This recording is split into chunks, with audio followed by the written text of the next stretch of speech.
Looking at this and last week's Parshiot, I want to compare and combine some ideas I've been having on Avodat Hashem and Kedusha, specifically in regards to a scene that jumps out at us at the end of Parashat Emor, the account of the Mekalel, the blasphemer.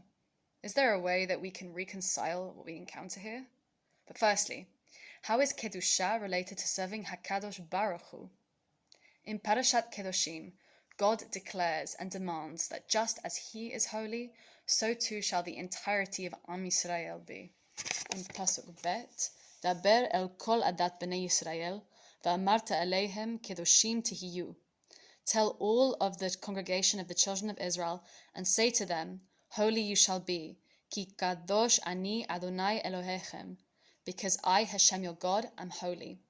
Immediately following this mission statement is a list of one lo ta'aseh after another. You shall not steal, you shall not lie, you shall not hate in your heart. This is one definition of kadosh that I want to use, refraining and separating oneself from certain actions and behaviors. Ibn Ezra says that this parasha is a natural progression from last week's declaration. Since Hashem demanded all of Am Yisrael to be holy, so now this Sedra opens with the definition of the Kodesh Kodeshim of the nation, the Kohanim, who are held at higher standards since they were closely and constantly involved with ritual service. A theme of this parasha. Parashat Emor can be split roughly into three thematic sections. The first part details all of the ritual services done by the Kohanim, holy designations in time, and holy objects, all described in the negative. For example, a Kohen cannot bring a korban if he is blind or lame. A korban cannot have any blemishes. Chagim and Moadim are described as times when one cannot do any creative activity. The olive oil used for the ner tamid must be pure, and likewise the flour for the lechem hapanim must be of good quality. The end section deals with civil laws pertaining to murder and damages in Pasuk Yud Zayin. Ve'ish ki yakeh kol nefesh adam mot yamut. A man that strikes any living person, he shall surely be put to death. Damages and their punishments are listed: an eye for an eye, a tooth for a tooth, and we learn it as monetary compensation, as brought down in the infamous Masechet Bava Kama, a concept so misunderstood if taken in a fundamental and literal way. Sandwiched in between these two sections is the account of the blasphemer. Now, the question we should be asking is, why is it coming here and now? And I want to offer that it's in order to teach us that these two parts of serving Hashem are intrinsically connected. In a surprising shift of narrative tone and focus in compared to the whole parasha, the Torah describes this account in Pasuk Yud, Vayetze ben Isha Yisraeli, Vahu ben Ish Mitzri, Betoch bnei Yisrael. The son of an Israelite woman, who was the son of an Egyptian man, went out among the children of Israel. Vayinatsu b'machane. They fought in the camp. Ben ha'Israelit ve'ish ha'Israeli. The son of the Israelite woman and an Israelite man. Vayikov ben ha'isha ha'Israelit et Hashem vayikalel. The son of the Israelite woman expressly pronounced the name of God and blasphemed. And they brought him to Moshe, and they waited for God's command. And he tells them to remove him from the camp and to stone him. If the laws we read about the Kohanim represent our holy ritual service, like tefillah, and the later pesukim that state the sanctity of human life represent the aspect of civil laws, then this account of the blasphemer is not out of place at all.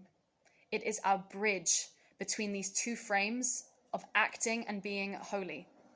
Judaism displays both ritual and civil law in the same unending flow of divine revelation. You can't have one without the other. By regarding the mitzvot bein adam lemakom and the mitzvot bein adam lachavero as not only equal in status, but as a response to upholding and sanctifying Hashem, we emulate God's holiness. Therefore, one that undermines this basic premise desecrates the name of God. For what is a name but the very clarification and separation of what is holy and what is mundane, the definition of the divine? That act of cursing the source of all things is naturally self-destructive. As Rabbi Levi in the Midrash Tanchuma says, about the verse, Vayetze, and the son of an Israelite woman went out among the children of Israel, as he went out of his world. And Chazal explained this concept as alluding to him forfeiting or abandoning his portion in Olam Haba'ah. The Parasha ends with Pasuk Chaf Gimel.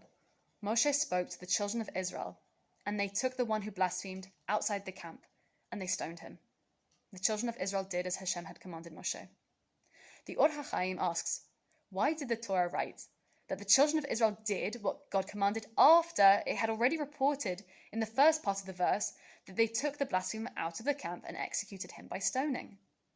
The Ramban, Nachmanides, answers some 500 years earlier that this supposedly redundant repetition of the closing statement, Bnei Yisrael did as Hashem had commanded Moshe, is to reiterate that although it says they stoned him first, the Torah is making sure we understand that the children of Israel did not do it out of hatred, but rather with a view to removing that which was pagum, rotten or spoiled amongst them. This maintains that the idea of the olive oil for the Ner Tamid being pure in order to be used for holiness is like each and every individual of Klal Yisrael, consecrated for Kedusha.